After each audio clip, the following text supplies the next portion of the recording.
You see, my elementary school was crazy. We used to play this game called booty tag. Booty tag consisted of grabbing booty. There was none of that tag, you're it.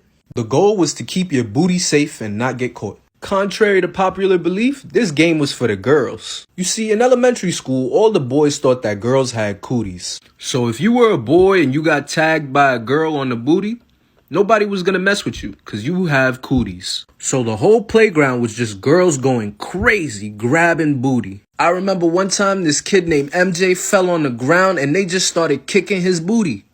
He couldn't walk for the rest of the day. Since I was really fat, I couldn't run away when they were trying to tag me. So I ended up becoming really good friends with this girl named Sierra. She was my only friend because I had cooties since I got tagged. Now me and Sierra became really close. Like we was 8 or 9 years old sharing trauma stories. One day she asked me, yo, do you want to see something? I'm like, yeah, show me. She says, look under the table. She literally pulls her pants down and she shows me her you know what. And it literally just became a thing we do every day. The girls at the table would look out for the teacher. I would stick my head under the table and take a peek. So everything was going smoothly. Then boom, Jerry hit. Now Jerry was another loser just like me. He used to get tagged all the time in booty tag. So naturally, me and him became really good friends. What I loved about Jerry is that he always had my back on the playground. If anybody tried to mess with me, Jerry would have been there to knock you out. So I tell Jerry about the Sierra situation and he says that he wants to see. So randomly one day he just sits at my table and he takes a peek with me. Things get crazy after that because Jerry stands up and looks at the girl and asks them if they want to see something. So now Jerry decides to stand up and show the girls his you know what. So I'm completely weirded out. The girls peek under the table, they get their little laughs in, boom. As soon as Jerry goes to sit back down, the teacher taps his shoulder. The teacher was Miss Pesky. With a straight face, she looks at him, she's like, what are you doing? Now we're all in the office and we're all getting interrogated individually. Now me, I remain solid. I don't snitch on nobody. They asked me, were you showing the girls your you know what? I said, no, I wasn't. Now 30 minutes has passed by. Jerry's mom is here and she's pissed off. Now for some strange reason, they let all the girls go.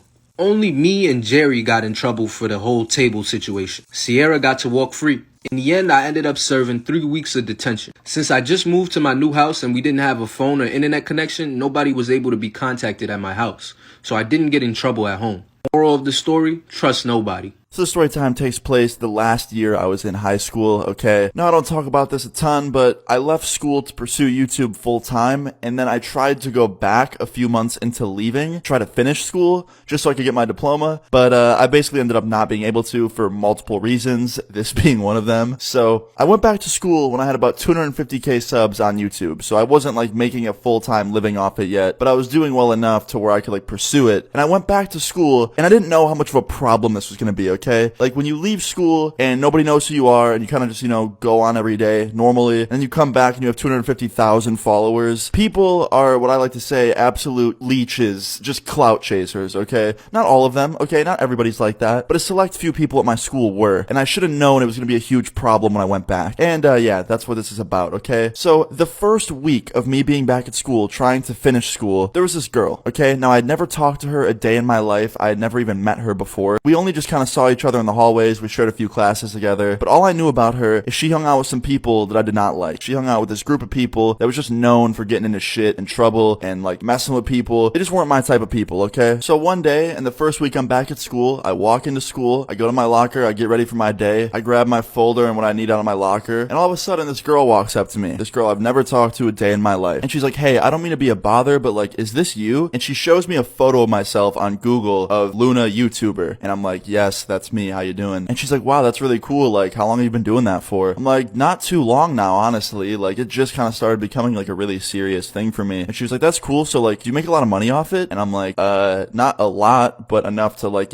pay my bills and shit like that. I don't know why I said this. I was literally a kid at this point. I did not pay any bills other than helping my mom pay my own phone bill. But like, that was it. And she was like, oh, that's dope. Well, I just wanted to see if it was you. So yeah, have a good one. And she turns around, she walks away. And I think to myself, but at the same time, like, whatever. She just want to know if it was me or not. So she walks away, and little did I know, she was basically staking me out. She was like casing me for a future crime, alright? You're probably like, Austin, how do you know this? Well, just listen, alright? So fast forward all the way into the day, okay? Like past lunchtime, it was the last 2 periods before school was out. I was in class, just doing my work, having a normal ass day, looking forward to the bell ringing and me getting out of class. And sadly, Luna on this day drank a little bit too much Gatorade, so I had to go to the bathroom, okay? So I get up and I walk over to my teacher's desk, and I'm like, hey, can I go to the bathroom? And he's like, yeah, for sure, grab the pass from the front desk. And then as I go to grab it, he looks up at the clock and he sees that the bell's about to ring. He's like, actually, Austin, the bell's gonna ring any minute, like, just wait, okay? I'm like, alright, fine. So I put the pass back down, I go back to my desk, I sit down, and I wait. And it took a lot longer than I expected. The bell finally rings, I grab my stuff quickly, and I fast walk out of there. I was the first one out of the classroom, fast walk down the hallway. I get to the bathroom and I go in there, and I was the only one in there. I go to the bathroom, and I go over to the sink, and I start washing my hands. And while I'm washing, this person just walked in, and I look over, and it's this girl, the girl that I talked to earlier. Same girl. But then I realized something again. I'm like, wait a minute, this is the boys' bathroom. Why is she in here? So I ask her that. I'm like, hey, like, this is the guys' bathroom. Are you supposed to be in here? And she was like, yeah, I'm supposed to be. And I'm like, oh, okay, whatever. Like, I didn't think much of it. I thought, alright, maybe she has, like, written permission from the school to use the boys' bathroom or something, or, like, can't use the girls because it's broken or something. I don't know. I didn't think much of it. But then all of a sudden, she walks up to me while I'm washing my hands, and she goes, turn the sink off. I'm like, why? And she goes, just do it. And she reaches over and just turns it off for me. And my hands are soaking wet, just dripping. So I grab a paper towel. She takes off her backpack and starts unzipping it. And she's just staring at me the whole time. And I'm actually getting scared. I'm like, yo, what is she about to pull out of her backpack? Like, what is she doing? And all of a sudden, she pulls out this thing that looks like an actual gun. And I looked at it for a second, and I realized that it was probably an airsoft gun. It looked plastic and fake and just like really, really flimsy. But it didn't have an orange tip on it. So I'm not taking my chances, okay? Like, if that thing is real, I'm not gonna sit here and call her out. Like, I'm not trying to, lose my life right now at school. And I'm like, yo, just put that down. Like, I don't know what you want with me, but like, put that down. Just please. And she was like, don't worry, I'm gonna put it down in a second after you give me what I want. I was like, okay, what do you want? She's like, all the money in your wallet, everything of value in your backpack. Now, go, hurry. So I open up my backpack and I start going through it to find my wallet and anything else that she might want. And this whole time I'm thinking to myself, like, yo, this random girl who I met for the first time today is actually robbing me right now. Like, I did not expect it to be a girl either. Like, that shocked me. So I go in my backpack, I grab my phone, I grab my wallet, I give her both things. I'm like, look, this is all I got that has any value in here. And she's like, let me see. And she starts going through my backpack herself. And then after she realizes I'm telling the truth, she puts her little airsoft or maybe real gun in the side of her pants and puts her shirt over it. But the thing was, she was wearing a super like short cut shirt, so you could still see it on the side of her. And she walks out with my stuff, and she just goes out into the hallway. And I realize as she's walking out into the hallway, you can still see it on the side of her waist. Like, you can see it, the handle. And I'm like, yo, that's not good. So I immediately grab all my stuff, I put it in my backpack, I zip it up, and immediately I walk out of that bathroom and I start walking towards my next class because I just did not want to even think about what just happened. Like, I don't know. I wanted to tell someone about it, but at the same time, if I did, I was worried that I was going to get hurt. So I didn't think much of it, and I walked out of the bathroom. But when I walked out, I realized something. I look over to my right, and I see a security guard escorting her upstairs to the main office, holding her by the arm, and everyone's looking at her. And I'm like, yo, what the hell just happened? So I asked one of my friends, I'm like, yo, why is everyone looking at her? He's like, bro, she has a weapon on her. I'm like, what? How'd that security guard know? Asking an obvious question I already knew the answer to. And he's like, dude, she just had it tucked in her jeans. Like, you could see it, like, easy as day. Like, it was just right there. She didn't have her shirt covering it or anything. I'm like, shit. So after this, I go to my class, right? And I try not to think about what just happened. And while I'm in class, an announcement comes on over the overhead announcements. It goes, Austin to the main office? And I think to myself, like, okay, here we go. So I get up, I gather my things, I walk up to the main office, I sit down in the main office with my principal, and none other than the girl that just robbed me. And there's 2 police officers in the room, a security guard. They're all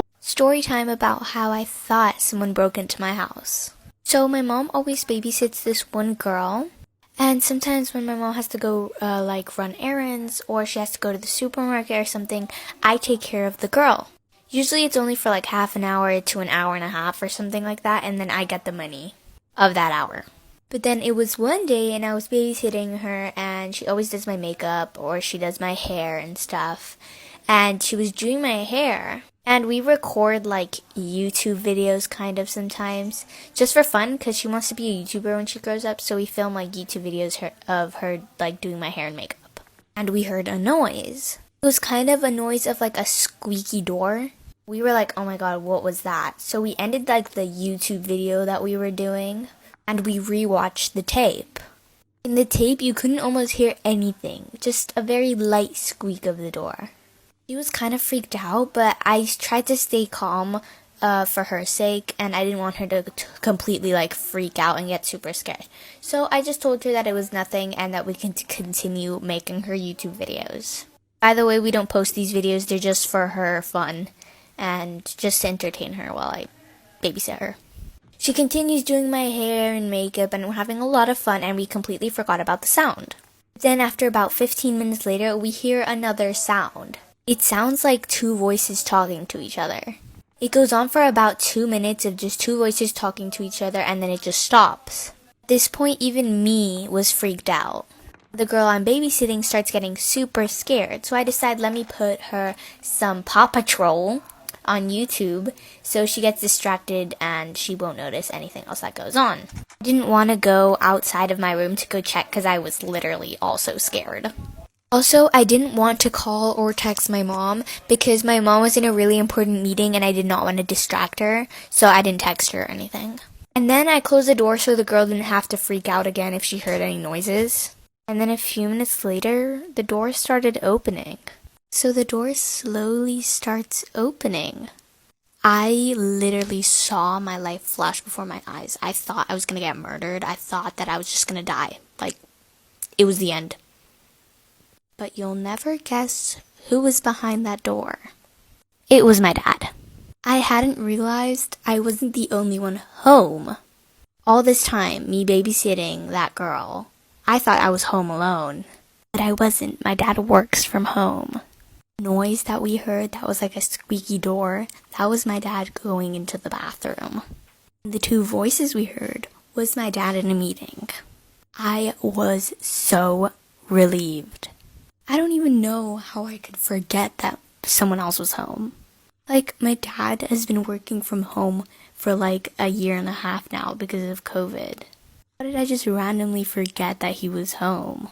Anyways, I explained it to the little girl, and she was completely fine. She had forgotten it in the next 5 minutes. I told my dad what happened, he just like laughed a lot. And now he likes bothering me because of that, so that's fun. Anyways, that's the end of the story time, and I just want to update you guys a little bit.